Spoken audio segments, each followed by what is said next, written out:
আসসালামু আলাইকুম সম্মানিত ভিউয়ার্স, দেন আমাদের গাজীপুর ফুলবাড়ি আছে। আজকে সকালে কত বৃষ্টি দেখছে। বৃষ্টির কারণে মানুষ ঘর থেকে বেরোতে পারতেছে না, প্রচুর বৃষ্টি। তাতে এই বৃষ্টিতে দেন আমি একটু জুম করে দেয় কিরম বৃষ্টি নামছে, দেন সব অন্ধকার দেখা যাচ্ছে। দেখতে পাচ্ছেন চকের ধান মানুষ অনেক কাটতে পারে নাই, অনেক বৃষ্টি। এই যে দেখেন গরু বাছুর রাজা মতন যাইতেছে, ঘুমের মতন যাইতেছে, কত বৃষ্টি নামছে দেখেন।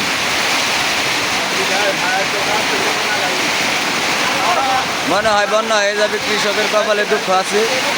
অনেকেই ধান কাটতে রয়েছে, কাটতে পারে নাই, কিছু ধান কাটছে আর সমস্ত ধানই রয়েছে। দেখেন কীরকম অন্ধকার হয়ে আছে।